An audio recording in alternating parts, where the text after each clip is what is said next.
I accidentally got involved in a black market car parts scheme and almost went to jail. All right, buckle up for this ride, because this story is a kind of nightmare fuel that makes you rethink all your life choices.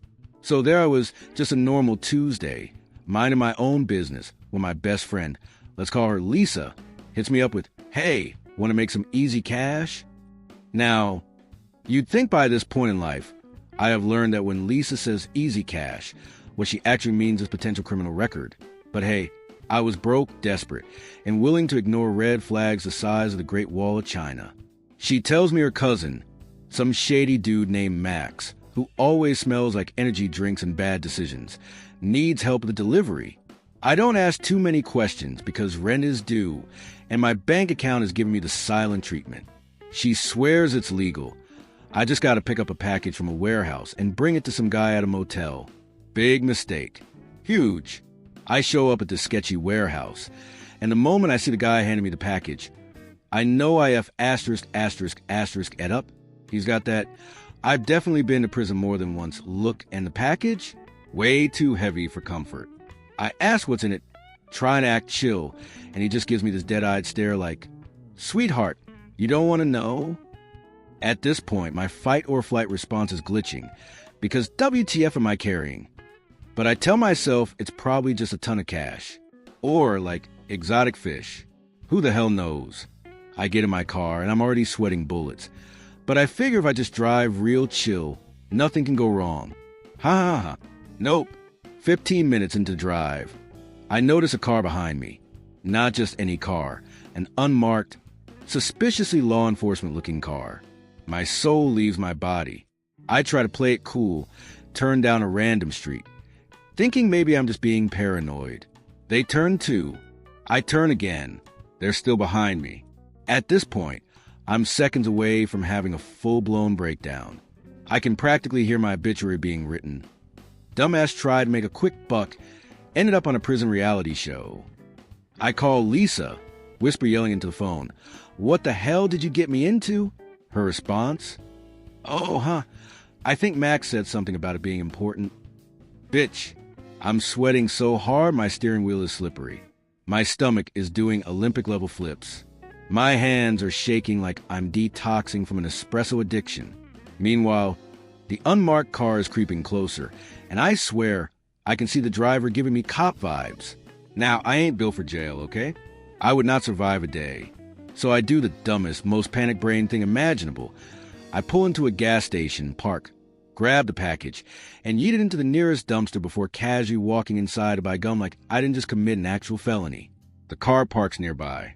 A dude in plain clothes steps out, looking around. I'm internally screaming, but I just pay for my gum and start texting Lisa. "You owe me so much money if I survive this." The dude walks inside. My heart? Gone.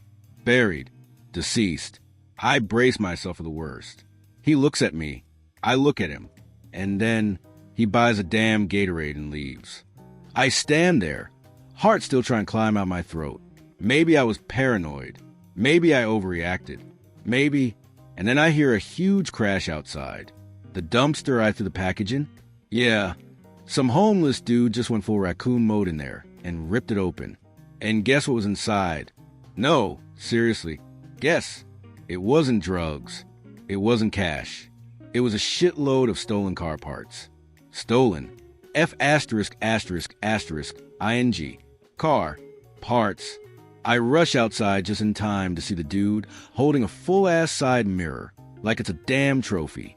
And that's when the unmarked car flips on its lights that I panic, dive back into my car, and floor like my life depends on it. Because at this point, IT kinda does.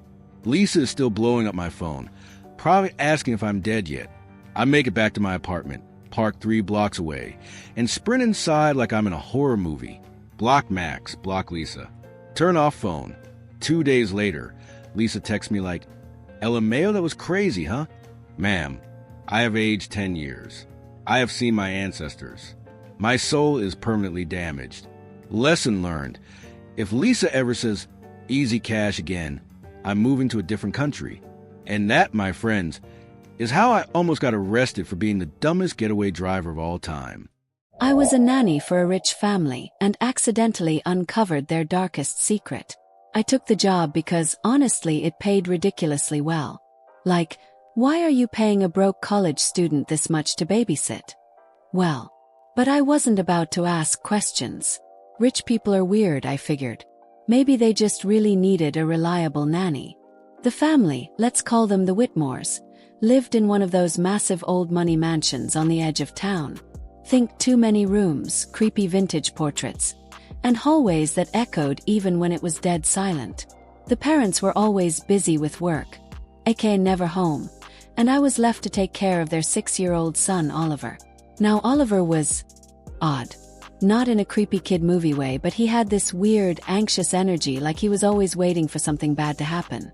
The first time I put him to bed, he looked me dead in the eye and whispered, "Don't open the closet at night." Okay. So, of course, being a rational adult, I triple-checked that the closet was shut before leaving the room. Not because I was scared or anything. Just, being thorough. Anyway, things were normalish for the first few weeks. The kid was quiet, the house was unsettlingly big, and the parents were basically ghosts. But then the weird sh*t started happening. First, things kept moving around. I'd set down my keys, turn around, and they'd be across the room. Oliver's toys would be in completely different spots than where we left them. One night, I swore I heard whispering coming from his room. But when I checked, just Oliver fast asleep. I brushed it off as me being paranoid. Until one night, Oliver woke me up at exactly 3 a.m. He stood at my door, pale as a ghost, and said, "He's in my room." I have never sobered up from sleep so fast in my life. I grabbed my phone because totally gonna fight off a home intruder with my iPhone flashlight, and followed him. His room was empty. Closet still shut. I tried to comfort him, but he just stared at the closet and said, "He's always watching." Hard pass. I noped out and let him sleep in the guest room with me. The next day, I finally asked the mom if Oliver had, an imaginary friend or some trauma I should know about. She gave me this forced smile and said, "Oh, kids and their imaginations," before changing the subject. I didn't buy it. That night, curiosity got the best of me. I waited until Oliver was asleep and went back to his room. I had this sick feeling in my stomach, but I needed to check. I needed to know. I opened the closet. First, it looked normal. Just a bunch of clothes and old toys. But then, at the very back, I noticed something. Small door. Like a built-into the wall, probably as old as the house type door. The knob was rusted, and it looked like it hadn't been opened in decades. Except for one thing. There were fresh fingerprints on it. I should have walked away. I know I should have. But my dumbass opened it. And behind it, tiny hidden room. Cramped. But definitely used recently. A mattress on the floor. Old food wrappers. Empty water bottles. Someone had been living in there. At that exact moment, I heard footsteps right behind me. I turned around so fast I almost broke my neck, only to see Oliver standing there. He looked at me, eyes wide, and whispered, "You shouldn't have done that." Before I could even react, I heard something else. Breathing. From inside the hidden room. I grabbed Oliver and bolted. Ran downstairs, called the cops, and refused to go back inside. The police searched the house, and guess what? The hidden room led to a series of secret tunnels inside the walls. And the best part? They found signs that someone had been crawling through them recently. Meaning, 4 weeks, someone had been living in the walls while I was babysitting. Watching. Listening. Probably even coming out at night. The Whitmores tried to downplay it. "Oh, it's just an old part of the house, nothing to worry about." But the cops were not buying it. They started digging into the house's history, and turns out, years ago, the Whitmores had another son. An older one. A son they had supposedly sent away to a mental institution after some violent behavior. But according to police records, there was no record of him ever checking in. Because he never left. He had been hiding in the house for years. Living in the walls. Watching his little brother grow up through secret peepholes. I quit immediately. blocked their number, never went back. But to this day, I can't fall asleep without checking my closet. I got pregnant by a 40-year-old ex-con, and now he won't leave me alone. Alright, so before you start throwing tomatoes at me, let me just say, I know I messed up. I know I made the worst possible decisions. But at the time, it felt like a mix of bad luck, desperation, and a complete inability to detect red flags. So let's rewind to how I ended up in this absolute train wreck of a situation. I was 22, broke as hell, and working 2 jobs just to afford my shoebox apartment. One of my shifts was at this grimy little diner that mostly catered to drunks, truckers, and people who looked like they had multiple arrest warrants. And that's where I met him. Let's call him Ray. Ray was intense. You ever meet someone and instantly know they've been through some serious *T? That was him. Tall, rough-looking, too many tattoos to count, and this weird charm that made you ignore the fact that he gave off seen some stuff in prison vibes. He came in a few times, flirted with me, left me huge tips, and somehow, against every ounce of common sense in my body, I fell for it. I figured, so what if he's older? He's nice to me. He listens. He doesn't judge me for being a mess. Turns out, there's a big difference between a little older and literal ex-convict twice your age. We started seeing each other. He was actually kind of sweet at first. Told me he'd been in prison for some stupid *T, but was a changed man now. I, being a certified dumbass, didn't ask for details. I just ate up the attention. Fast forward a couple months and boom, I'm pregnant. Completely freak out. Tell him. Expect him to either run for the hills or at least be concerned. Nope. Instead, his eyes light up like I just handed him the golden ticket to Willy Wonka's factory. He starts talking about how this was meant to be, how we're going to be a family, how he's always wanted kids. Meanwhile, I'm just sitting there thinking, bro, I don't even know your last name. Gets worse. I tell him I need time to figure things out. But suddenly, this dude will not leave me alone. He starts showing up at my work randomly. He drives past my apartment at weird hours. He somehow gets my mom's number and calls her, telling her how excited he is to be a dad. At this point, I realize I've *ket up beyond repair. I finally decide to do some digging. Ask around. A friend of a friend who might know about his past tells me he didn't just go to prison for stupid *T. He went for armed robbery and some other, unconfirmed violent stuff. That's it. I'm done. I tell him I want out. That I don't feel safe. That I need space. And this man loses his damn mind. Starts yelling about how I trapped him. Bro, what? That I can't take his kid away from him. And my personal favorite. I'd rather see you dead than with someone else. I pack a bag that night and crash at a friend's place. Try to block him. Doesn't work. He starts showing up everywhere. Outside my friend's apartment, at my job, even at the grocery store when I go out for 5 minutes. I finally call the police and try to file for a restraining order. But guess what? The system is complete trash, and they tell me I need proof that he's a threat. Oh, you mean besides the literal stalking, threats, and the fact that he has a criminal record? At this point, I'm losing my mind. Then one night I wake up to banging on my window. Second floor window.